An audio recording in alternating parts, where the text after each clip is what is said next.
എങ്ങനെയാണോ പിണറായി വിജയൻ ഭരിച്ചുകൊണ്ടിരുന്നപ്പോൾ ആർ ബിന്ദു ഉന്നത വിദ്യാഭ്യാസ മന്ത്രി ആയിരുന്നപ്പോൾ കേരള യൂണിവേഴ്സിറ്റിയിൽ RSS അജണ്ടകളുള്ള VC വന്ന് അതുപോലെ തന്നെയാണ് MG യൂണിവേഴ്സിറ്റിയിൽ ഇപ്പോൾ സംഭവിച്ചിട്ടുള്ളത്. സമരത്തിന് വേണ്ടി പക്ഷെ അത് പുറത്തറിയാതെ ബർത്ത്ഡേ എന്ന് പറഞ്ഞു പോയതാണെന്ന് ഒരു സംസ്ഥാനത്തിന്റെ മുഖ്യമന്ത്രിക്ക് പറയാൻ പറ്റുമോ? ഗവർണർക്കെതിരെ നമ്മളൊരു യുദ്ധപ്രഖ്യാപനത്തിന് ഇല്ല എന്നാണ് ഉന്നത വിദ്യാഭ്യാസ മന്ത്രി റോജി എം ജോൺ ഉൾപ്പെടെ പറഞ്ഞിരിക്കുന്നത്. KSUവിനും അതേ നിലപാടാണോ? 8-9 വർഷം സമരം ചെയ്യാതെ അടയിരുന്ന ഒരു പ്രസ്ഥാനം ഇലക്ഷൻ വരികയാണ്, 10 വർഷം പൂർത്തീകരിക്കാൻ പോകുമ്പോൾ അവർ ഈ വിഷയം പറഞ്ഞ് കാര്യമായി സമരം ചെയ്തു. ആരുമില്ലാത്തപ്പോൾ നമുക്ക് വേണ്ടി സംസാരിക്കുന്നവരുടെ കാതുകളെയും കണ്ണുകളെയും പോലും വിലക്കി വാങ്ങിയിരിക്കുന്ന ഒരു ഭരണകൂടത്തെ ഇങ്ങനെ തന്നെയാണ് കൈകാര്യം ചെയ്യേണ്ടത്. മുഖ്യമന്ത്രി എന്തോ നമുക്ക് അപ്രോച്ചബിൾ അല്ലാത്ത ഒരാളാണെന്നുള്ള 100% നുണയായിട്ടുള്ള ഒരു കാര്യമാണ്. ജെൻസി രാജ്യത്തെ വെറുക്കുന്നില്ല, സിസ്റ്റത്തെയാണ് വെറുക്കണേ. ഈ പറയുന്ന വേണ്ട അമെൻമെന്റുകൾ കൊണ്ടുവന്നിട്ട് മാറ്റങ്ങൾ കൊണ്ടുവന്നിട്ട് ഈ സംഘപരിവാർ അജണ്ടകൾ നുഴഞ്ഞു കയറുന്ന സ്ഥലങ്ങളെ ഇല്ലാതാക്കാനാണ് UDF സർക്കാർ ശ്രമിക്കുകയുള്ളൂ. ക്വാളിറ്റി ഇല്ലാത്ത, എഫിഷ്യൻ്റ് അല്ലാത്ത സംഘപരിവാർ ആൾക്കാർ MG യൂണിവേഴ്സിറ്റിയുടെ സെനറ്റിൽ വെച്ചിരിക്കുന്ന നമ്മൾ എടുത്തു നോക്കുകയാണെങ്കിൽ KSUവിന് എന്താണ് അഭിപ്രായം പറയാൻ അവകാശമുള്ളത്? അങ്ങനെ ഒരു സ്റ്റേറ്റ്മെന്റ് മുഖ്യമന്ത്രിയുടെ ഭാഗത്തു നിന്ന് വന്നിട്ടുണ്ട്.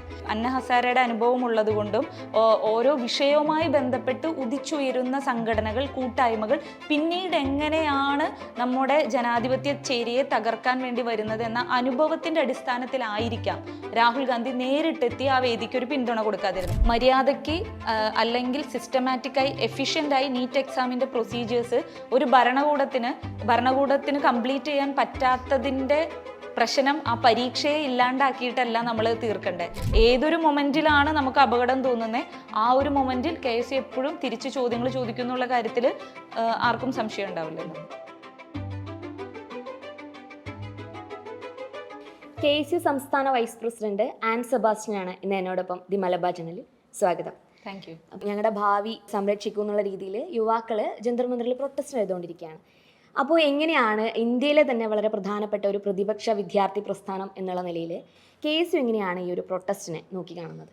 ഈ പ്രൊട്ടസ്റ്റിന് മാത്രമല്ല, നമ്മുടെ CBSE പരീക്ഷകളുമായി ബന്ധപ്പെട്ട ഓൺലൈൻ സിസ്റ്റവുമായി സോഫ്റ്റ്വെയർ പ്രശ്നങ്ങളുമായി ബന്ധപ്പെട്ട വിഷയം മുതൽ കഴിഞ്ഞ കുറേ മാസങ്ങളായി NSUയെയും KSUവിൻ്റെ ദേശീയ ഘടകവും അതുപോലെ തന്നെ പ്രതിപക്ഷ നേതാവ് രാഹുൽ ഗാന്ധി ഉൾപ്പെടെയുള്ളവർ തെരുവിൽ സമരത്തിലാണ്.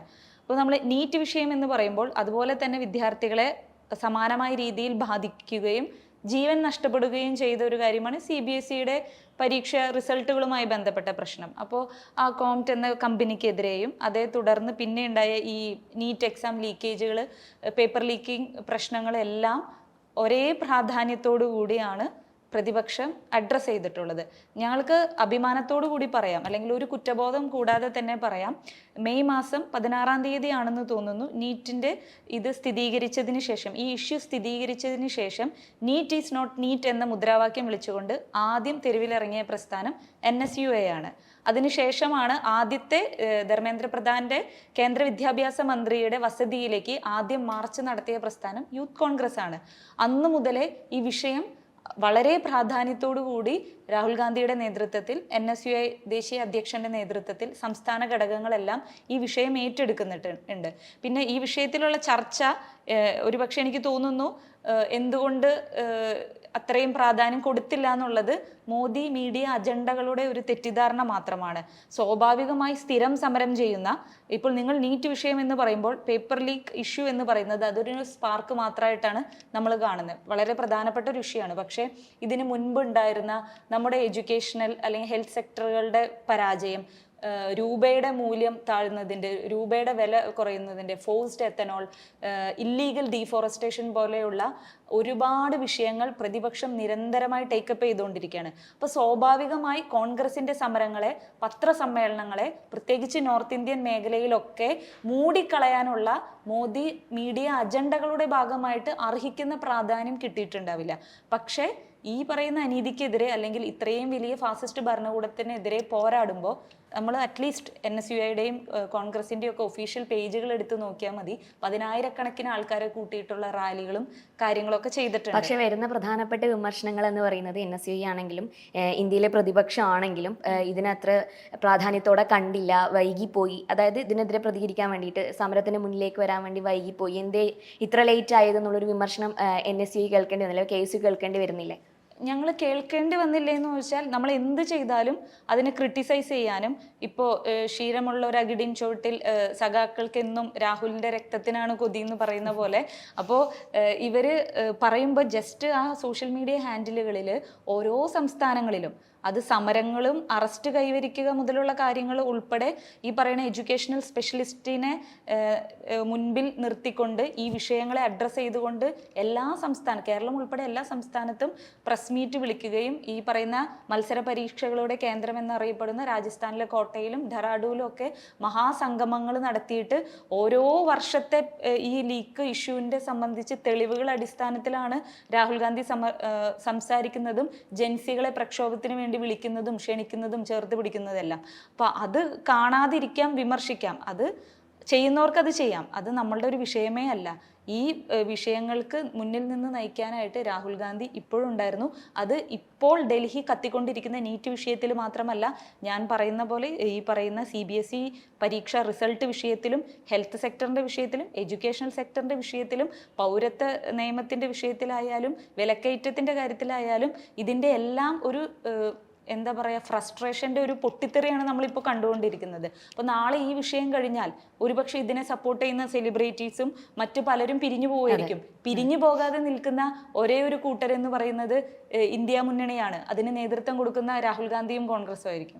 പക്ഷേ രാഹുൽ ഗാന്ധി ഇപ്പോൾ CGP പ്രൊട്ടസ്റ്റ് വളരെ പെട്ടെന്നാണ്, ഇപ്പോൾ ഏകദേശം 45 ദിവസത്തോളമായിട്ട് സോനം വാങ്ചുക് ഉൾപ്പെടെയുള്ള ആൾക്കാർ അവിടെ നിരാഹാരം അതുപോലുള്ള പ്രശ്നങ്ങളൊക്കെ അവിടെ നടക്കുന്നുണ്ട്. പക്ഷേ രാഹുൽ ഗാന്ധി ഇന്ത്യയുടെ പ്രതിപക്ഷ നേതാവാണ്. വളരെ ആദ്യം തൊട്ട് തന്നെ ഇങ്ങനെ ഒരു സമരം നടക്കുമ്പോൾ അവിടെ ഇടപെടേണ്ടിയിരുന്ന ഒരാളായിരുന്നു, അവർക്ക് ഐക്യദാർഢ്യം പ്രഖ്യാപിക്കേണ്ട ഒരാളായിരുന്നു. രാഹുൽ ഗാന്ധി വന്നതോടെ മീഡിയ അറ്റൻഷൻ കൂടുക, അങ്ങനത്തെ കുറേ കാര്യങ്ങൾ അവിടെ സംഭവിച്ചിട്ടുണ്ട്. അപ്പോൾ അതിലൊരു ഒരു വീഴ്ച സംഭവിച്ചിട്ടില്ലേ? ഇല്ല, ഇതിൽ എന്താ സംഭവം എന്ന് വെച്ചാൽ, ഇപ്പോൾ സോനം വാങ്ചുക് അദ്ദേഹത്തിന്റെ വളരെ ത്യാഗപൂർണമായിട്ടുള്ള നിരാഹാര സമരത്തിന് രാഹുൽ ഗാന്ധി നേരിട്ട് എത്തിയില്ല എന്നാണ് ഒരു പരാമർശം അല്ലെങ്കിൽ ഒരു പോയിന്റ് അവർ പറയുന്നത്.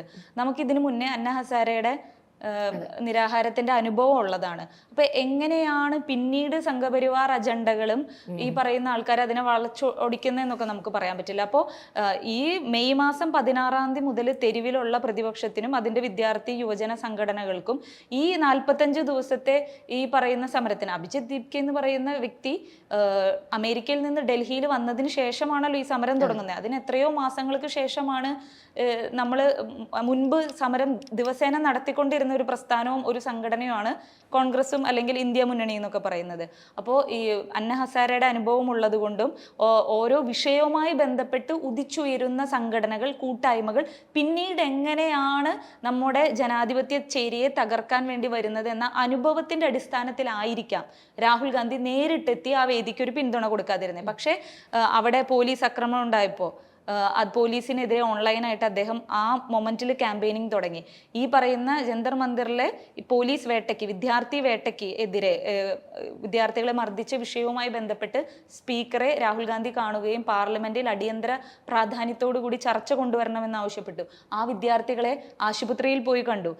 പക്ഷെ നേരിട്ട് ആ നിരാഹാരത്തിന് ആ വേദിയിലെത്താത്തതിന്റെ കാരണം ഒരുപക്ഷെ ഈ പറയുന്ന ആം ആദ്മി പാർട്ടിയൊക്കെ എങ്ങനെയാണ് തുടങ്ങിയത്, അത് നമ്മൾ ചരിത്രം അനലൈസ് ചെയ്താൽ മനസ്സിലാവും. അതിന്റെ ഒരു ലോജിക്കിന്റെ അടിസ്ഥാനത്തിലായിരിക്കാം ആ വേദിയിൽ എത്താത്തത്. പക്ഷെ ആ വേദിയിൽ എത്തിയില്ലെങ്കിലും ഇവര് സമരം തുടങ്ങണോ എന്ന് ആലോചിക്കുന്നേക്കാൾ മുൻപിൽ തെരുവിലിറങ്ങിയ നേതാവാണ് അദ്ദേഹം. അപ്പൊ അദ്ദേഹത്തെ ക്രിട്ടിസൈസ് ചെയ്യുന്നത് ഇതിന്റെ ഇടയിൽ കോൺഗ്രസ് സ്കോർ ചെയ്യുന്നു, അല്ലെങ്കിൽ കോൺഗ്രസിന്റെ ഫോളോവേഴ്സ്, അത് ഗ്രൗണ്ടിലും സോഷ്യൽ മീഡിയയിലും യുവജനങ്ങൾ കോൺഗ്രസിനോടുള്ള ഐക്യം കൂടുന്നതിന്റെ ഭാഗമായിട്ട് ചിലവർക്കുള്ള ഫ്രസ്ട്രേഷനാണ്. അതിനെ നമ്മൾ ആ ഒരു രീതിയിൽ തന്നെ കണ്ടാൽ മതി. ഇപ്പോൾ വളരെ പ്രധാനപ്പെട്ട ഉയർന്നു വന്നിട്ടുള്ള ഒരു കാര്യമാണ് നീറ്റ് എക്സാം ഡിമോളിഷ് ചെയ്യണം. അങ്ങനെ ഒരു സിസ്റ്റം ഇവിടെ വേണ്ട എന്നുള്ള രീതിയിൽ തമിഴ്നാട്ടിൽ നിന്നാണ് അങ്ങനെ ഒരു ആവശ്യം ഉയർന്നിട്ടുള്ളത്. ഇപ്പോൾ മുഖ്യമന്ത്രിയായിട്ടുള്ള വിജയ്, അതേപോലെ മുൻ മുഖ്യമന്ത്രി സ്റ്റാലിൻ, ഇവരൊക്കെ ആ ഒരു ആവശ്യത്തിനെ അംഗീകരിച്ചിട്ട് മുന്നോട്ട് വരുന്നുണ്ട്. അത് കൺകറന്റ് ലിസ്റ്റിൽ നിന്ന് എഡ്യൂക്കേഷനെ മാറ്റി സ്റ്റേറ്റ് ലിസ്റ്റിലേക്ക് മാറ്റണം.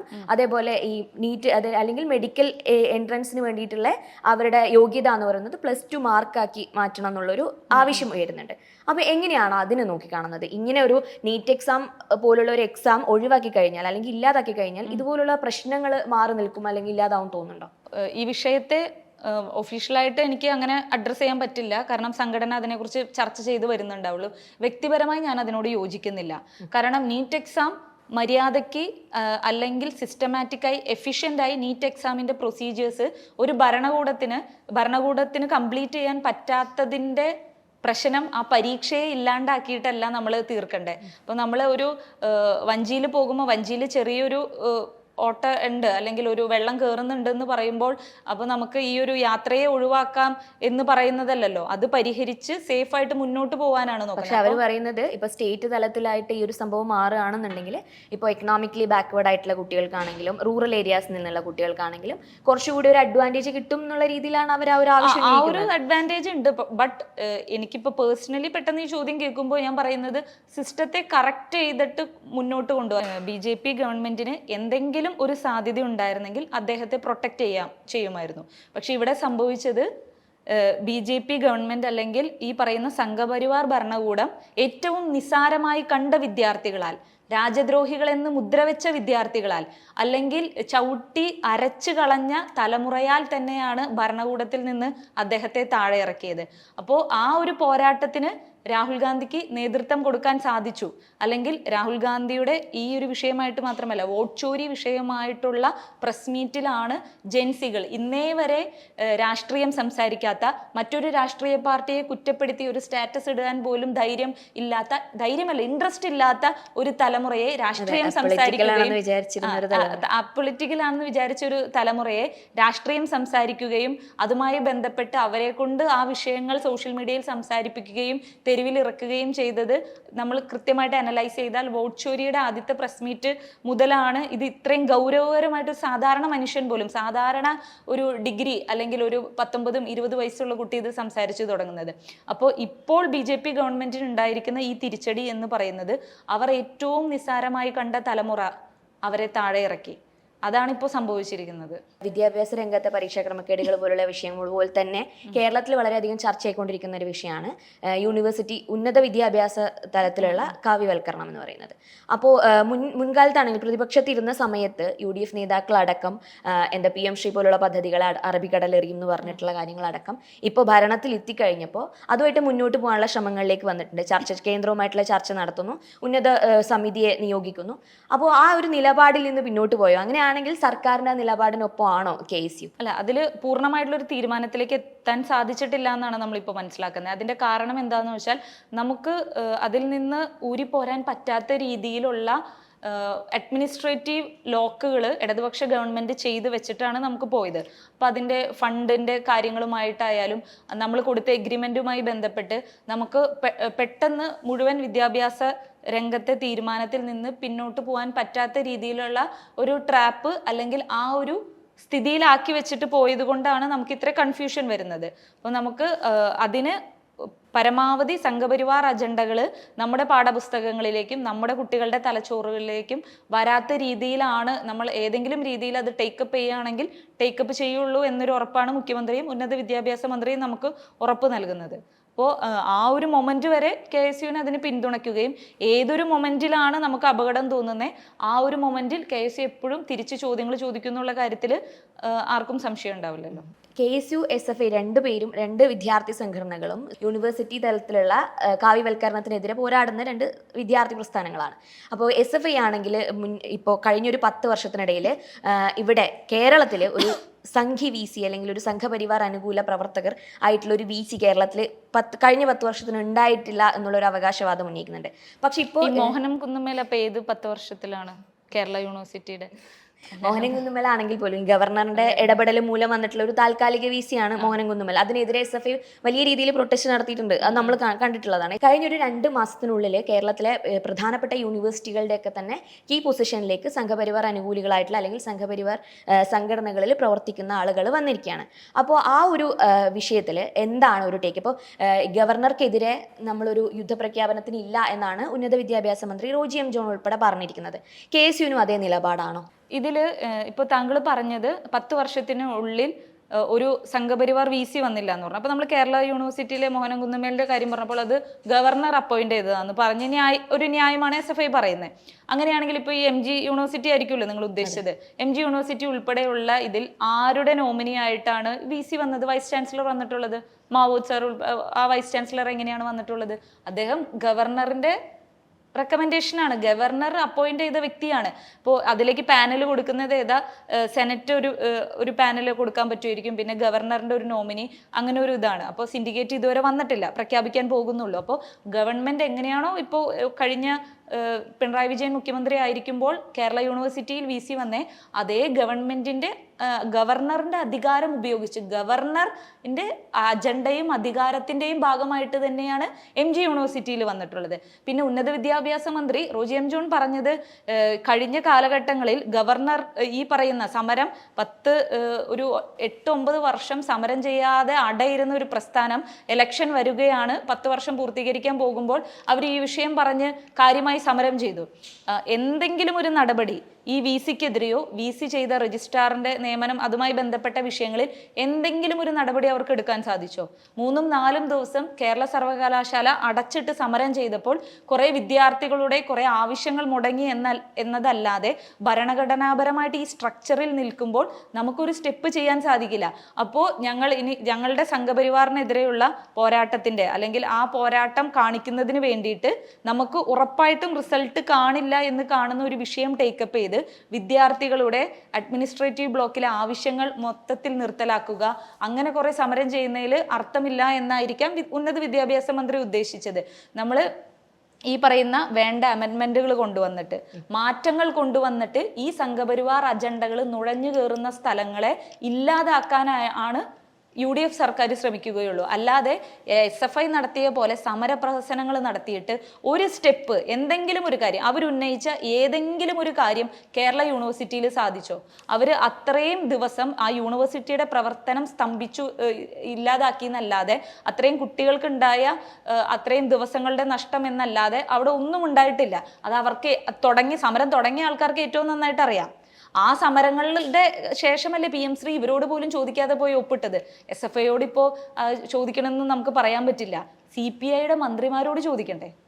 CPIയുടെ മന്ത്രിമാരോട് പോലും ചോദിക്കാതെ ഒപ്പിട്ടിട്ടുണ്ടെങ്കിൽ അതിനും ദിവസങ്ങൾക്ക് മുൻപ് SFI നടത്തിയ വലിയ സംഘപരിവാറിനെതിരെ ഞങ്ങളിതേ പോരാടുന്നു എന്ന് പറഞ്ഞ് നടത്തിയ സമരമൊക്കെ ഒരു പ്രഹസനം മാത്രമാണെന്നാണ് പിന്നത്തെ ദിവസങ്ങളിലെ റിസൾട്ട് നമുക്ക് കാണിക്കുന്നത്. അപ്പോൾ SFI നടത്തിയ പോലെ യൂണിവേഴ്സിറ്റിയുടെ പ്രവർത്തനം സ്തംഭിപ്പിച്ചുകൊണ്ട് UDF ഗവൺമെന്റിന്, അതുപോലെ തന്നെ ഈ പറയുന്ന വൈസ് ചാൻസലർമാരില്ലാത്ത അല്ലെങ്കിൽ സ്ഥിര പ്രിൻസിപ്പാൾമാരില്ലാതെയാണ് ഭൂരിഭാഗം സർക്കാർ കോളേജുകൾ പ്രവർത്തിച്ചത്. അപ്പോൾ നിങ്ങളുടെ സർട്ടിഫിക്കറ്റുകൾ സൈൻ ചെയ്യാൻ സ്ഥിരം പ്രിൻസിപ്പാൾമാരോ വൈസ് ചാൻസലർമാരോ ഇല്ലാതെ ഈ പറയുന്ന ഗവർണർ സർക്കാർ പോരിൽ ഹയർ എഡ്യൂക്കേഷൻ ഇൻസ്റ്റിറ്റ്യൂഷന്റെ എഫിഷ്യൻസിയെ, ക്വാളിറ്റിയെ ഞങ്ങൾ കോംപ്രമൈസ് ചെയ്യില്ല എന്നാണ് ബഹുമാനപ്പെട്ട ഉന്നത വിദ്യാഭ്യാസ മന്ത്രി റോജി എം ജോൺ പറഞ്ഞത്. പക്ഷെ അതൊരിക്കലും ആ രീതിയിലല്ല കമ്മ്യൂണിക്കേറ്റ് ആയിട്ടുള്ളത്. അതായത് ഗവർണറുമായിട്ടൊരു യുദ്ധപ്രഖ്യാപനത്തിനില്ല എന്നാണ് ഉന്നത വിദ്യാഭ്യാസ മന്ത്രി പറയുന്നത്. അപ്പോൾ ഗവർണർ അങ്ങനെ അവരുടെ ഭാഗത്തുനിന്നൊരു ടേക്ക് ഉണ്ടാവുകയാണെങ്കിൽ സർക്കാർ അതിനോട് ആ ഒരു തരത്തിൽ പ്രതിഷേധിക്കാതെ മുന്നോട്ട് പോകുന്നുള്ള തരത്തിലാണ് അതിനൊരു ഇന്റർപ്രിട്ടേഷൻ വരുന്നത്. ഇപ്പോൾ തന്നെ ഇതുവരെ ഒരിക്കലും ഒരു സംഘപരിവാർ സപ്പോർട്ടായിട്ടുള്ള ഇപ്പൊ ഗവർണർ VCയെ നിയമിക്കുന്നതിൽ നമുക്ക് ഒന്നും ചെയ്യാൻ സാധിക്കില്ല. അല്ലെങ്കിൽ അതിനു വേണ്ടിയുള്ള അമെൻമെന്റുകളെ കുറിച്ച് പഠിച്ച് അത് മുന്നോട്ട് വെച്ച് ആ അധികാരത്തെ തടയാനുള്ള കാര്യങ്ങൾ ഭാവിയിൽ പഠിച്ച് നമുക്ക് ശ്രമിക്കുക എന്നല്ലാതെ, എങ്ങനെയാണോ പിണറായി വിജയൻ ഭരിച്ചുകൊണ്ടിരുന്നപ്പോൾ ബിന്ദു ഉന്നത വിദ്യാഭ്യാസ മന്ത്രി ആയിരുന്നപ്പോൾ കേരള യൂണിവേഴ്സിറ്റിയിൽ RSS അജണ്ടകളുള്ള VC വന്ന്, അതുപോലെ തന്നെയാണ് MG യൂണിവേഴ്സിറ്റിയിൽ ഇപ്പോൾ സംഭവിച്ചിട്ടുള്ളത്. ദൗർഭാഗ്യകരമാണ്. ക്വാളിറ്റി ഇല്ലാത്ത, എഫിഷ്യന്റ് അല്ലാത്ത സംഘപരിവാർ ആൾക്കാർ MG യൂണിവേഴ്സിറ്റിയുടെ സെനറ്റിൽ വെച്ചിരിക്കുന്ന നമ്മൾ എടുത്തു നോക്കുകയാണെങ്കിൽ ഒരുപക്ഷെ ഈ പറയുന്ന ജൂനിയർ ആയിട്ടുള്ള പ്രൊഫസേഴ്സിനെയാണ്, അസിസ്റ്റന്റ് പ്രൊഫസറെയാണ് ഈ പറയുന്ന നമ്മുടെ വിദ്യാഭ്യാസ മേഖലയുടെ നയങ്ങൾ തീരുമാനിക്കുന്ന സ്റ്റഡി ഏരിയകളിൽ അല്ലെങ്കിൽ കൗൺസിലുകളിലൊക്കെ അസോസിയേറ്റ് പ്രൊഫസർമാരുള്ളപ്പോൾ അത്രയും പോലും എഫിഷ്യന്റ് അല്ലാത്ത, ക്വാളിഫൈഡ് അല്ലാത്ത അസിസ്റ്റന്റ് പ്രൊഫസേഴ്സിനെയൊക്കെയാണ് അവിടെ നിയമിച്ചിരിക്കുന്നത്. അപ്പൊ അതിനെതിരെയൊക്കെയാണ് നമ്മൾ ശക്തമായി അവിടെ സമരം നടത്തിയിട്ടുണ്ട്. എങ്ങനെയാണ് നമ്മൾക്ക് അതിനെ പ്രിവെന്റ് ചെയ്യാൻ പറ്റാന്നുള്ളത് നമ്മളത് ആ രീതിയിൽ തന്നെയാണ് നോക്കുക. പിന്നെ ഈ പറയുന്ന റോജി എം ജോൺ അത് സംസാരിച്ചപ്പോൾ അദ്ദേഹത്തെ നമ്മൾ സംഘപരിവാർ സമരങ്ങൾ ഇവർ പഠിപ്പിക്കാൻ വരുന്നതിൽ യാതൊരു അർത്ഥമില്ല. അദ്ദേഹത്തിന്റെ രാഷ്ട്രീയ പാരമ്പര്യം എന്ന് പറയുന്നത് തന്നെ മോദി ഗവൺമെന്റ് അല്ല, അതിന് മുന്നുള്ള ഈ പറയുന്ന RSSനെതിരെയും അല്ലെങ്കിൽ സംഘപരിവാർ അജണ്ടകൾക്കെതിരെ ഇന്ത്യ മൊത്തം മുഴുവൻ സംസ്ഥാനങ്ങളിലും സമരം കോർഡിനേറ്റ് ചെയ്ത് അതുമായി ബന്ധപ്പെട്ട് ജയിൽവാസം ഒക്കെ അനുഭവിച്ച ഒരു NSUI പ്രസിഡന്റാണ് ഇപ്പോൾ ഉന്നത വിദ്യാഭ്യാസ മന്ത്രിയായിരിക്കണം. അപ്പൊ അദ്ദേഹത്തിന്റെ സംഘപരിവാറിനെതിരെയുള്ള വിഷയങ്ങളിൽ ആത്മാർത്ഥതയൊന്നും ഇവിടെ ആരും ചോദ്യം ചെയ്യേണ്ട ആവശ്യം ഈ നിമിഷം വരെയില്ല. അതാണ് KSU അപ്പോൾ ആ വിഷയത്തെ അങ്ങനെയാണ് നോക്കിക്കാണുന്നത്. അപ്പോൾ എപ്പോഴാണ് നമുക്ക് നമ്മുടെ സർക്കാർ എവിടെയെങ്കിലും കോംപ്രമൈസ് ചെയ്യുന്നുണ്ടോ, നമ്മുടെ വിദ്യാഭ്യാസ മേഖലയിൽ എവിടെയെങ്കിലും എന്തെങ്കിലും കോംപ്രമൈസ് ചെയ്യുമ്പോഴാണ് നമ്മൾ സമരത്തെ ഇറങ്ങേണ്ട ആവശ്യമുള്ളൂ. ഇപ്പോൾ ഈ കോംപ്രമൈസിന്റെ കാര്യം പറഞ്ഞപ്പോഴാണ് കഴിഞ്ഞ ദിവസം അലോഷ്യസ് സേവ്യർ KSU സംസ്ഥാന പ്രസിഡന്റിനെ കാണാനുള്ള ഒരു അനുമതി മുഖ്യമന്ത്രി നിഷേധിച്ചതുമായി ബന്ധപ്പെട്ടുള്ള ഒരു വാർത്ത വന്നിരുന്നു. ഈ ഗവൺമെന്റ് പ്ലീഡർ നിയമനത്തിൽ വന്നിട്ടുള്ള ഒരു വിവാദവുമായി ബന്ധപ്പെട്ടാണ് തുടങ്ങുന്നത്. മുഖ്യമന്ത്രിയുടെ ഭാഗത്ത് വന്നിട്ടുള്ള ഒരു പരാമർശം എന്ന് പറയുന്നത് KSUവിന് എന്താണ് അഭിപ്രായം പറയാൻ അവകാശമുള്ളത്. അങ്ങനെ ഒരു വിഷയത്തിൽ KSUവും സർക്കാരും രണ്ട് തട്ടിലാണോ? രണ്ട് തട്ടിലല്ല എന്ന് തന്നെ സംസ്ഥാന പ്രസിഡന്റ് കഴിഞ്ഞ ദിവസങ്ങളിൽ വ്യക്തമാക്കി. പിന്നെ കൂടിക്കാഴ്ച നടന്നില്ല എന്ന് പറയുന്നത് തെറ്റായിട്ടുള്ള ഒരു കാര്യമാണ്. അവർ അതിനുശേഷം കാണുകയും സംസാരിക്കുകയും ആ വിഷയം തീരുകയും ചെയ്താണ്. ടെക്നിക്കലി CM പറഞ്ഞത്, മുഖ്യമന്ത്രി പറഞ്ഞത് ഇതിൽ KSUക്കാരല്ല ലോയേഴ്സ് കോൺഗ്രസ് ആണ് തീരുമാനിക്കുന്നത്. ടെക്നിക്കലി അത് കറക്റ്റാണ്. പിന്നെ ഒരു പക്ഷേ മുഖ്യമന്ത്രിയായിട്ട് നേരിട്ട് കാണാൻ ശ്രമിക്കാതെ ആ പരാതി സോഷ്യൽ മീഡിയകളിൽ ഇത്രയും വിവാദമായതിൻ്റെ, അല്ലെങ്കിൽ അത് അനാവശ്യ വിവാദമാക്കുന്നത്, കാരണം 140-ലധികം GPമാരെ നിയമിക്കുന്ന ഇതിൽ ഈ ഒരു വിഷയം മാത്രമാണ് ഒരു കൺഫ്യൂഷൻ അല്ലെങ്കിൽ ഒരു വിമർശനത്തിന് വിധേയമായിട്ടുള്ളത്. അപ്പോൾ അദ്ദേഹത്തോട് നേരിട്ട് സംസാരിക്കാതെ മാധ്യമങ്ങൾ ഇത് ഊതി വീർപ്പിക്കുകയും അല്ലെങ്കിൽ അവിടെ ഇത് പലരും ഡിസ്കസ് ചെയ്തത് അദ്ദേഹത്തെ ചിലപ്പോൾ പ്രൊവോക്ക് ചെയ്തിട്ടുണ്ടാവും. അപ്പോൾ അതുകൊണ്ടാണ് അദ്ദേഹം ആ രീതിയിൽ സംസാരിച്ചത്. വേറൊരു കാര്യം എന്ന് പറഞ്ഞാൽ ഇതിൻ്റെ മൊത്തത്തിലൊരു ആകത്തുകയായിട്ട് മാധ്യമങ്ങൾ തെറ്റിദ്ധരിപ്പിക്കാൻ, KSU പോലും ചിന്തിക്കാത്തൊരു കാര്യം മാധ്യമങ്ങൾ തെറ്റിദ്ധരിപ്പിക്കാൻ ശ്രമിക്കുന്നത് മുഖ്യമന്ത്രി എന്തോ നമുക്ക് അപ്രോച്ചബിൾ അല്ലാത്തൊരാളാണെന്നുള്ള 100% നുണയായിട്ടുള്ള ഒരു കാര്യമാണ്. നിങ്ങൾക്ക് എൻ്റെ ഒരു അനുഭവം തന്നെ പറഞ്ഞാൽ മതി. നമ്മൾ സെക്രട്ടേറിയറ്റിലായാലും നിയമസഭയിൽ അദ്ദേഹത്തിൻ്റെ ഓഫീസിൽ പോയാൽ നമ്മൾ അദ്ദേഹത്തെ കാണാൻ നിൽക്കുമ്പോൾ അദ്ദേഹത്തെ കണ്ട് അതിന് മുന്നൊക്കെ പുറത്തേക്ക് ഇറങ്ങുന്നത് KSUവിൻ്റെ ജില്ലാ ഭാരവാഹികളോ അല്ലെങ്കിൽ അസംബ്ലി തലത്തിലുള്ള ഭാരവാഹികളായിരിക്കും. അവരുടെ നാട്ടിലെ ഓരോ ആവശ്യമൊക്കെ പറഞ്ഞ് അല്ലെങ്കിൽ PSC ലിസ്റ്റിലെ സുഹൃത്തുക്കളുടെ ആവശ്യമൊക്കെ പറഞ്ഞ് അവരവിടെ വന്ന് കണ്ട് ഇറങ്ങുന്നത്. ഒരിക്കലും എൻ്റെ ഇത്രയും ഈ 2 മാസത്തെ അനുഭവത്തിൽ എൻ്റെയും സ്റ്റേറ്റ് കമ്മിറ്റിയിലും ജില്ലാ കമ്മിറ്റികളിലും എല്ലാവരുടെയും അനുഭവം ഫോൺ വിളിച്ച് അദ്ദേഹത്തെ അപ്പോയിൻമെൻ്റ് എടുത്ത് കാണുന്ന കാര്യം ഞങ്ങൾ ചിന്തിച്ചിട്ടേ ഇല്ല. ഇപ്പം ഞാൻ തന്നെ ഒരു 3, 4, 5 തവണ അദ്ദേഹത്തെ കണ്ടിട്ടുണ്ടാവും, മറ്റുള്ളവരുടെ പല കാര്യങ്ങളൊക്കെ ആയിട്ട്.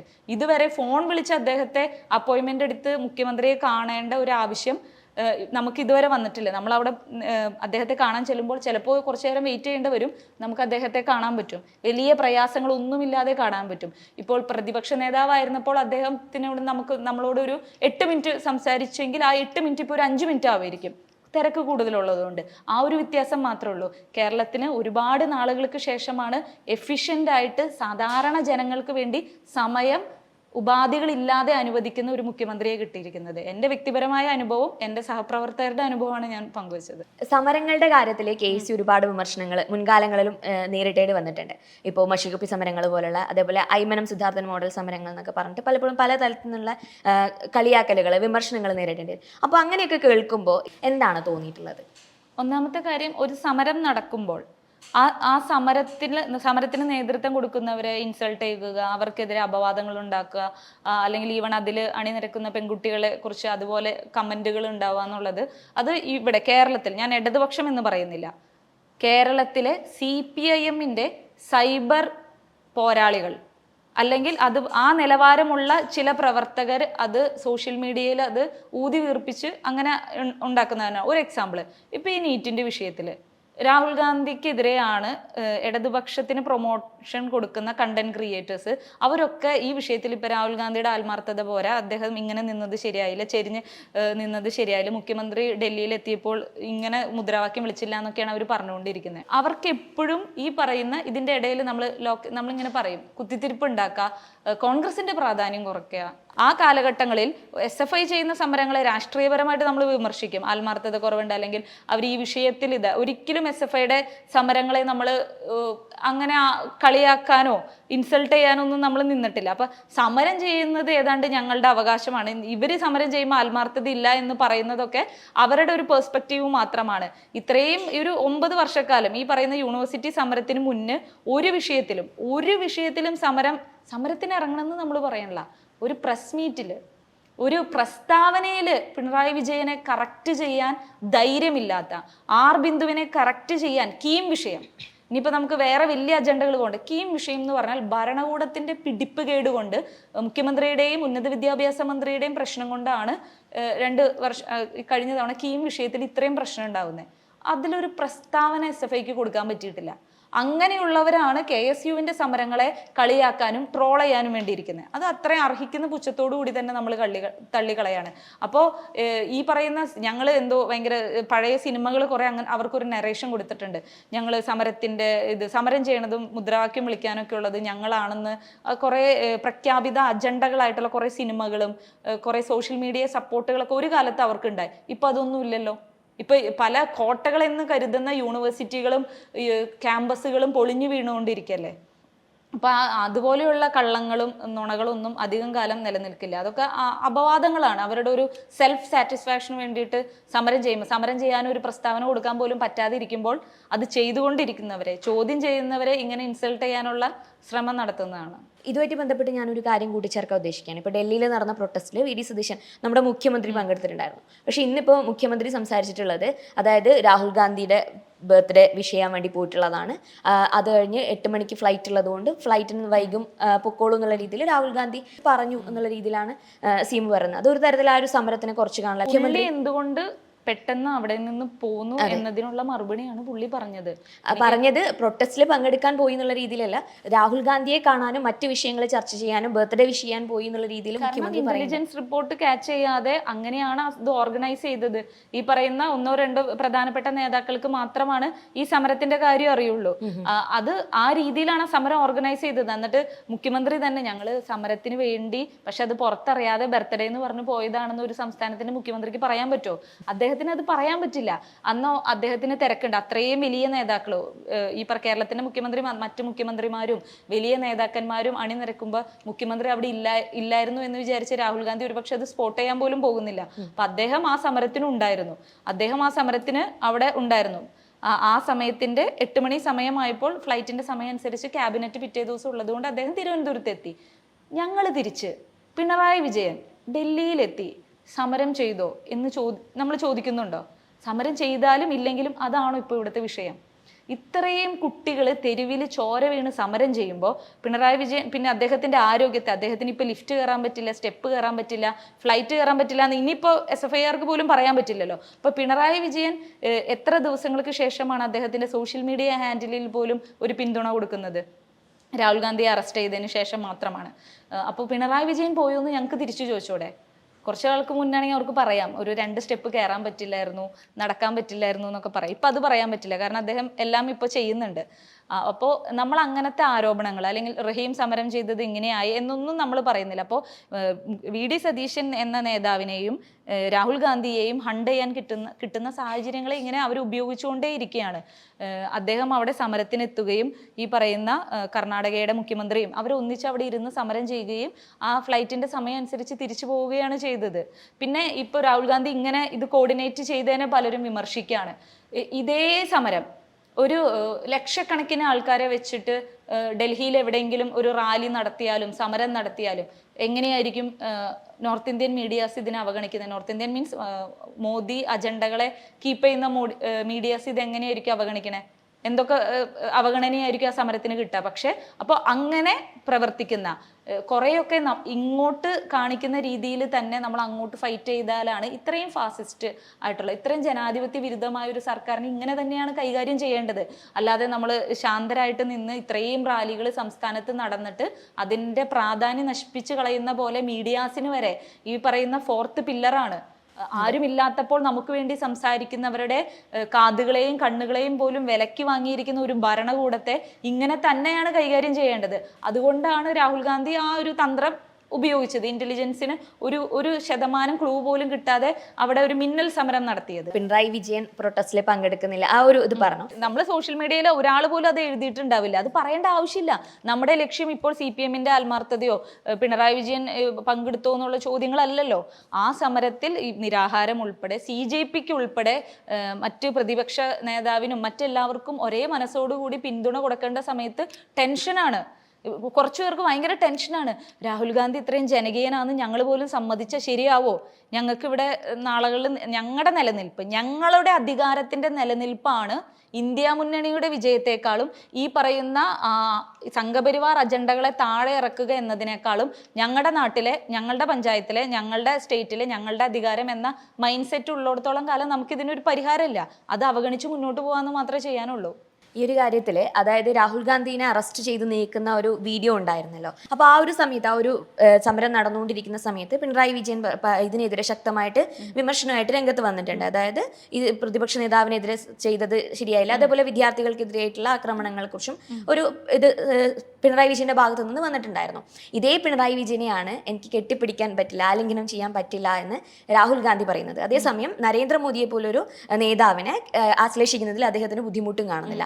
അപ്പോൾ ആ ഒരു വിഷയത്തിൽ എന്താണ് തോന്നുന്നത്? അങ്ങനെ ഇപ്പോൾ ഇന്ത്യ മുന്നണിയിലെ തന്നെ പ്രധാനപ്പെട്ട ഒരു നേതാവാണ് പിണറായി വിജയനും, ഇരുവരും ഒരുമിച്ച് ഈ ഒരു ആശയ സമരത്തിൽ പങ്കെടുക്കുന്ന ആളുകളാണ്. അപ്പോൾ എങ്ങനെയാണ് അതിനെ നോക്കിക്കാണുന്നത്? ഈ എലക്ഷൻ കോണ്ടെക്സ്റ്റുമായി ബന്ധപ്പെട്ട് കേരളത്തിലെ ഇലക്ഷന്റെ ബാക്ക്ഗ്രൗണ്ടിൽ ഇവിടെ ഒരുപാട് രക്തസാക്ഷികളെ, ശരത് ലാലിന്റെയും കൃപേഷിന്റെയും ഒക്കെ രക്തം ഉണങ്ങാത്ത മുറിവുകളായി നിൽക്കുന്ന ഒരു സാഹചര്യത്തിലാണ് ഈ പറയുന്ന രാഹുൽ ഗാന്ധി ഈ ഒരു കമന്റ് അല്ലെങ്കിൽ പ്രസംഗം ഇവിടെ നടത്തിയിട്ടുള്ളത്. അതുപോലെ തന്നെ വർഗീയ ശക്തികളെ പൂർണ്ണമായി തള്ളിക്കളയാതെയാണ് ഈ പറയുന്ന സാമുദായിക നേതാക്കളെ എല്ലാം പ്രീതിപ്പെടുത്തിക്കൊണ്ട് അതിനപ്പുറം ഈ പറയുന്ന അയ്യപ്പ സംഗമത്തിൽ ആഗോള അയ്യപ്പ സംഗമം നടത്തുമ്പോൾ രാജ്യത്തിന്റെ പ്രധാനമന്ത്രിയാണ് ആശംസ ഒക്കെ സ്വാഭാവികമായി വായിച്ചെന്ന് വരാം. യോഗി ആദിത്യനാഥിന്റെ ആശംസ മലയാളത്തില് ഒരു CPM-ന്റെ കമ്മ്യൂണിസ്റ്റ് മന്ത്രി മലയാളത്തിൽ നമ്മളെ വായിച്ചു കേൾപ്പിക്കുകയാണ്. അങ്ങനെ ഒരു വ്യക്തിയെ എനിക്ക് ഹഗ് ചെയ്യാൻ പറ്റില്ല എന്നാണ് പറഞ്ഞത്. രണ്ടാമത്തെ കാര്യം, നാളെ നീറ്റ് പരീക്ഷയുമായി ബന്ധപ്പെട്ടോ വേറെ ഏതെങ്കിലും വിഷയവുമായി ബന്ധപ്പെട്ടോ പിണറായി വിജയൻ ഇന്ത്യ മുന്നണിയുടെ ഭാഗമായിട്ട് സമരം ചെയ്യാൻ വേണ്ടി വരാണെങ്കിൽ അദ്ദേഹത്തിന് എല്ലാ പിന്തുണയും കൊടുക്കുന്നതും അദ്ദേഹത്തെ ചേർത്ത് നിർത്തുന്നതും രാഹുൽ ഗാന്ധി തന്നെയായിരിക്കും. അത് പറഞ്ഞ കോണ്ടെക്സ്റ്റുകളെ ഇതാണ് നമ്മൾ മനസ്സിലാക്കേണ്ടത്. പിന്നെ ഈ പറയുന്ന വെറുപ്പിന്റെ രാഷ്ട്രീയം സംസാരിക്കുന്ന സമയത്ത് ഈ പറയുന്ന മതത്തിന്റെ പേരിൽ, രാഷ്ട്രീയത്തിന്റെ പേരിൽ, ജോഗ്രഫിക്കലായിട്ടുള്ള ഇതിന്റെ പേരിൽ മനുഷ്യർ മിണ്ടരുത്, സംസാരിക്കരുത്, പരസ്പരം കലഹിക്കണം എന്നുള്ള അജണ്ട പാസ്സാക്കിക്കൊണ്ടിരിക്കുന്ന ഒരു സർക്കാരിനെ ഒരു ട്രോൾ ചെയ്യുന്ന രീതിയിലാണ് പറഞ്ഞത്. എനിക്ക് നരേന്ദ്രമോദിയെ വരെ ഹഗ് ചെയ്യാൻ പറ്റുമെന്ന് പറഞ്ഞത്. അപ്പൊ അതിന്റെ ബാക്ക്ഗ്രൗണ്ടുകളെല്ലാം ഡിഫറെന്റ് ആണ്. പക്ഷെ നരേന്ദ്രമോദി ഹഗ് ചെയ്യുന്നുണ്ടായിരുന്നു പാർലമെന്റിൽ വെച്ചിട്ട്. നമ്മൾ പാർലമെന്റിനകത്ത് ഏറ്റവും കൂടുതൽ വിയോജിപ്പുകൾ നേരിട്ട് പറയുമ്പോഴും ജനാധിപത്യ രീതിയിൽ നമുക്ക് ഒരുമിച്ച് നിൽക്കാൻ സാധിക്കും എന്നുള്ള ഒരു ഡെമോക്രാറ്റിക് ആയിട്ടുള്ള ഒരു സിമ്പിളാണ് അദ്ദേഹം കാണിച്ചത്. ഇവിടെ സോനം വാങ്ചുക്കിന്റെ പിതാവ് നിരാഹാരം കിടക്കുമ്പോൾ ദിവസങ്ങൾക്കുള്ളിൽ SC/ST റിസർവേഷൻ ബില്ലുമായി ബന്ധപ്പെട്ട് നിരാഹാരം കിടക്കുമ്പോൾ ദിവസങ്ങൾക്കുള്ളിൽ അദ്ദേഹത്തിന് വന്ന് ജ്യൂസ് കൊടുത്ത് നിരാഹാരം അവസാനിപ്പിച്ചത് അദ്ദേഹം വിമർശിച്ചുകൊണ്ടിരുന്ന പ്രധാനമന്ത്രി ഇന്ദിരാഗാന്ധിയാണ്. ഈ ലോക്പാൽ ബില്ലുമായി ബന്ധപ്പെട്ട് അന്ന ഹസാര സമരം നടത്തുമ്പോൾ 13 ദിവസത്തിനുള്ളിൽ മൻമോഹൻ സിംഗ് അതുമായി ബന്ധപ്പെട്ട വിഷയങ്ങളെ അഡ്രസ് ചെയ്യുകയാണ് ചെയ്തത്. നിർഭയ എന്ന ഒരുപക്ഷെ കുറെ പേര് UPA ഗവൺമെന്റ് താഴെ വീണതിന്റെ ക്ലൈമാക്സ് എന്ന് പറയുന്ന നിർഭയ പ്രൊട്ടസ്റ്റുമായി, നിർഭയ എന്ന പെൺകുട്ടിക്ക് സംഭവിച്ച ഭീകരമായ ആ ഒരു റേപ്പ് ഇഷ്യൂവിനെ അഡ്രസ് ചെയ്ത് സമാനമായ രീതിയിൽ യുവാക്കൾ ഡൽഹിയിലേക്ക് ഒഴുകിയെത്തി ഡൽഹി ഒരു സമരക്കളമായി തീർന്നപ്പോൾ എന്താണ് UPA ഗവൺമെന്റ് ചെയ്തേ? അവരെ ദേശദ്രോഹികൾ എന്നാണ് വിളിച്ചത്. ആ വിഷയത്തെ അഡ്രസ് ചെയ്തത് അതുമായി ബന്ധപ്പെട്ട നിയമങ്ങളിൽ അമെൻമെന്റ് കർശനമാക്കിക്കൊണ്ടാണ് ചെയ്തത്. അപ്പോൾ അത്രയും വിമർശിക്കുമ്പോൾ പോലും നമുക്ക് അവരെ അഡ്രസ് ചെയ്യാൻ പറ്റുമെന്നുള്ള ഒരു ആശയമാണ് പാർലമെന്റിനകത്ത് കാണിച്ചത്. രാഹുൽ ഗാന്ധിക്ക് മറുപടി നൽകാതെ, ചോദ്യങ്ങൾ ഉന്നയിക്കാൻ അവസരം നൽകാതെ പോകുന്ന ഒരു സർക്കാരിനെ അല്പം നാണം വെപ്പിക്കാനുള്ള ഒരു ശ്രമമാണ് രാഹുൽ ഗാന്ധി നരേന്ദ്രമോദിയോട് നടത്തിയത്. ഡൽഹിയിലെ തെരുവുകളിൽ ഇപ്പോൾ ഈ പ്രൊട്ടസ്റ്റിനിടെ പലതരത്തിലുള്ള അതിക്രമങ്ങൾ സംഭവിക്കുന്നുണ്ട്. വിദ്യാർത്ഥികളെ അതിക്രൂരമായി വേട്ടയാടുക, അതുപോലെ പെൺകുട്ടികൾ പലതരത്തിലുള്ള ലൈംഗിക ചൂഷണങ്ങൾക്ക് പോലീസുകാരുടെ അകത്തുനിന്നടക്കം അവരുടെ ഭാഗത്തുനിന്നടക്കം ആ തരത്തിലുള്ള ചൂഷണങ്ങൾ സംഭവിക്കുക. അപ്പോൾ അതിനെതിരെ എന്താണ് നമുക്ക് ഈ മീൻസ് വിദ്യാർത്ഥി പ്രക്ഷോഭത്തിന്റെ ഭാഗമായിട്ട് എന്താണ് നിലപാട്? എന്താണ് ചെയ്യാൻ പറ്റുക? അവരെ പ്രൊട്ടക്ട് ചെയ്യുന്ന രീതിയിൽ എന്താണ് ചെയ്യാൻ പറ്റുക? പാർലമെന്റിൽ ആ വിഷയം ഉന്നയിക്കുകയും അതിന് കാരണക്കാരായ പോലീസുകാരെ, കാരണം കുറച്ചും കൂടി സോഷ്യൽ മീഡിയ അത്രയും പീക്ക് ആക്റ്റീവായിട്ട് നിൽക്കുന്ന ഒരു സമയത്ത് നമുക്കിതൊക്കെ കുറച്ചും കൂടി തെളിവുകളുടെ അടിസ്ഥാനത്തിൽ അഡ്രസ്സ് ചെയ്യാനും അതിനെതിരെ നടപടിയെടുക്കാനും സാധിക്കും. പിന്നെ ആ ഒരു സമരത്തിന് ക്യൂ നിന്നിട്ട് സമരം ചെയ്യുന്ന ഏതെങ്കിലും സമരം മുന്നേ കണ്ടിട്ടുണ്ടോ? വിദ്യാർത്ഥികൾ ക്യൂ നിൽക്കുകയാണ് ജന്തർ മന്ദറിന്റെ മുമ്പിൽ. അവർ ക്യൂ നിന്ന് സമരം ചെയ്യുന്ന ഒരു സമരം നമ്മൾ ഇതുവരെ കണ്ടിട്ടുണ്ടാവില്ല. അവിടെ ദിവസങ്ങളോളം വലയുന്ന പോരാട്ടം നയിക്കുന്ന വിദ്യാർത്ഥികൾക്ക് അഡ്രസ് ഇല്ലാത്ത സ്വിഗ്ഗി, സൊമാറ്റോ ഫുഡ് പാക്കുകൾ വന്നുകൊണ്ടിരിക്കുകയാണ്. മുഖമൂടി ധരിച്ച് നിൽക്കുന്ന കുട്ടികളോട് നിങ്ങൾ പോലീസിനെ പേടിച്ചിട്ടാണോ, മീഡിയ കാണുമെന്ന് വിചാരിച്ചിട്ടാണോ ഫുൾ ഫേസ് കവർ ചെയ്ത് നിൽക്കണേന്ന് ചോദിക്കുമ്പോൾ അവർ പറയുന്നത് അല്ല, ഞങ്ങളുടെ വീട്ടുകാർ BJP-ക്കാരാണ്, അതുകൊണ്ടാണ് ഞങ്ങൾ കവർ ചെയ്ത് വന്നതെന്ന് പറയാണ്. അപ്പോൾ രാഹുൽ ഗാന്ധിയെ ചവിട്ടി അരച്ച് പിടിച്ചു കൊണ്ടുപോകുന്ന പോലീസുകാരൻ തന്നെ എങ്ങനെയാണ് ഈ സർക്കാരിനെ താഴെ ഇറക്കണം, എങ്ങനെയെങ്കിലും താഴെ ഇറക്കണമെന്ന് പോലീസുകാരൻ ചെവിട്ടിൽ പറയുന്ന ഒരു സമരമാണ്. അങ്ങനെ ഒരുപാട് പ്രത്യേകതകളുള്ള ഒരു സമരമാണ് ഇത് എന്ന് വെച്ചാൽ ഇത്ര ഒപ്പോസ് ചെയ്യുന്ന സപ്രസ് ചെയ്യുന്ന അതിനനുസരിച്ച് ജനപിന്തുണ കൂടി വരുന്ന ഒരു സമരമാണ്. ഇപ്പൊ കർഷക സമരത്തിന് ശേഷം ഈ ഒരു സമരമാണ് കുറേ കൂടി പാർട്ടി പറയുന്ന കൊടികൾക്കപ്പുറം ജനം ഏറ്റെടുത്തിരിക്കുന്ന ഒരു സമരമാണ്. അപ്പോഴും ഞാൻ ആവർത്തിക്കുന്നു, ഈ സമരം കഴിഞ്ഞാൽ ഇപ്പോൾ കേൾക്കുന്ന കുറച്ച് നേതാക്കളുടെ ഈ സമരവുമായി ബന്ധപ്പെട്ട CJP-യുമായി ബന്ധപ്പെട്ട നേതാക്കൾ തിരിച്ച് അമേരിക്കയിലേക്ക് പോകാതിരിക്കാം. അവർ ചിലപ്പോൾ സോനം വാങ്ചുക് ചിലപ്പോൾ ഈ സമരം കഴിഞ്ഞാൽ അദ്ദേഹം തിരിച്ച് അദ്ദേഹത്തിന്റെ ഡ്യൂട്ടീസിലേക്ക് പോവാം.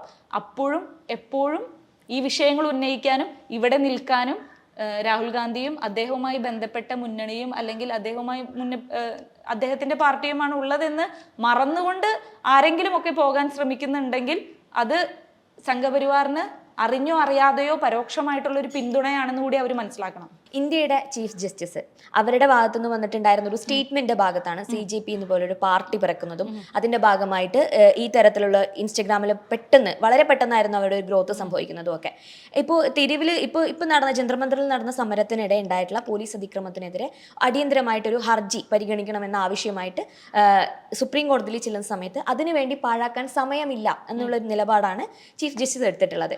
എന്താണ് അതിലൊരു തോന്നുന്നത്? ഇപ്പോൾ വലിയ ഇടതുപക്ഷ അല്ലെങ്കിൽ ആ രീതിയിലൊക്കെ റെവല്യൂഷണറി എന്ന് പറയുന്ന പല സംഘടനകളും പല ആൾക്കാരും നമ്മൾ സമരം ചെയ്യണോ, നമ്മൾ ഇത് നടപടിയാവുന്ന കേസാണ്, ബ്രിട്ടീഷിനെ എങ്ങനെയാണ് നമ്മൾ ആയുധങ്ങളില്ലാതെ ഓടിക്കാൻ സാധിക്കുക എന്ന് പറഞ്ഞപ്പോൾ ആ കാലഘട്ടത്തിൽ ഡു ഓർ ഡൈ എന്ന മുദ്രാവാക്യം ഇട്ടുകൊടുത്ത് ക്ലാസ് റൂമുകളെയും യൂണിവേഴ്സിറ്റികളെയും കർഷകരെയും വനിതകളെയും ദളിതരെയും എല്ലാം തെരുവിലേക്ക് ഒരേപോലെ ഇറക്കിയ ഒരു പ്രസ്ഥാനമാണ് കോൺഗ്രസ് എന്ന് പറയുന്നതും ഗാന്ധി ആയാലും നെഹ്റു ആയാലും. അപ്പം ആ കാലഘട്ടത്തിൽ എല്ലാ അധികാര കേന്ദ്രങ്ങൾ രാജാക്കന്മാരുടെ പിന്തുണ കുറേയൊക്കെ അവർക്കായിരുന്നു. അപ്പം എല്ലാ അധികാര കേന്ദ്രങ്ങളും പോലീസും പട്ടാളം കോടതിയും എല്ലാം ബ്രിട്ടീഷിൻ്റെതായ സമയത്ത് അവരെ ഇവിടെ നിന്ന് ആയുധമെടുക്കാതെ ഓടിക്കാൻ സാധിച്ചിട്ടുണ്ടെങ്കിൽ ഈ കാലഘട്ടത്തിലും ഞാൻ ടിപ്പിക്കൽ ചരിത്രം പറഞ്ഞതല്ല, ആത്മാർത്ഥമായിട്ട് തന്നെ ഈ കാലഘട്ടത്തിലും ഈ പറയുന്ന സുപ്രീം കോടതി എത്ര കണ്ണടച്ചാലും പ്രധാനമന്ത്രി എത്ര കണ്ണടച്ചാലും അവരെ ഇവിടെ നിന്ന് അല്ലെങ്കിൽ തീരുമാനങ്ങളിൽ നിന്ന് പിന്നോട്ടടിപ്പിക്കാൻ നമുക്ക് സാധിക്കും. ആ ഒരു ആർജവമാണ് എന്നും ഇന്ത്യ മുന്നേറിയിട്ടുള്ളത്.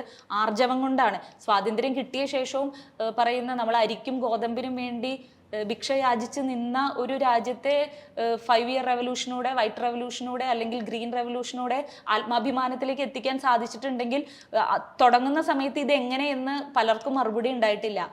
ആത്മവീര്യം കൊണ്ട് അല്ലെങ്കിൽ ആ പറയുന്ന ഒരു വിൽ പവർ കൊണ്ട് തന്നെയാണ് അസാധ്യമായ ഫാസിസ്റ്റ് ശക്തികളെ പല ഇന്റേണൽ പ്രതിസന്ധികളെ വരെ ഈ രാജ്യം അതിജീവിച്ചിട്ടുള്ളത്. അത് ഈ സമയത്തും സംഭവിക്കുന്നുള്ള കാര്യത്തിൽ ആർക്കും സംശയം വേണ്ട. പിന്നെ ഈ പറയുന്ന വിലയ്ക്ക് വാങ്ങാൻ പറ്റാത്ത ജെൻസികളുടെ പ്രത്യേകത അതാണ്. അവരെ പർച്ചേസ് ചെയ്യാൻ പറ്റില്ല. അതെ, അവരെ പർച്ചേസ് ചെയ്യാൻ പറ്റില്ല. അവരാരും പ്ലീസ് ചെയ്യാൻ ഉദ്ദേശിക്കുന്നില്ല. ഈവൻ അവരെ നഷ്ടപ്പെടാനൊന്നുമില്ല. അപ്പൊ അവര് പ്ലീസിങ് പൊളിറ്റിക്സ് അവർക്കില്ല. അവരെ പർച്ചേസ് ചെയ്യാനും പറ്റില്ല. ആ ആയുധം മതി ഇന്ത്യ മുന്നണിക്ക്. അതാണ് ആയുധം. ജെൻസി രാജ്യത്തെ വെറുക്കുന്നില്ല, സിസ്റ്റത്തെയാണ് വെറുക്കണത്. They didn't hate the country, they only hate the system, present system. ആ ഒരു എന്താ പറയുക വെപ്പണാണ് ഇപ്പോൾ രാഹുൽ ഗാന്ധി വോട്ട് ചോരി മുതൽ രാഹുൽ ഗാന്ധി പോരാട്ടത്തിന് ക്ഷണിക്കുന്നത് ജെൻസികളെയാണ്.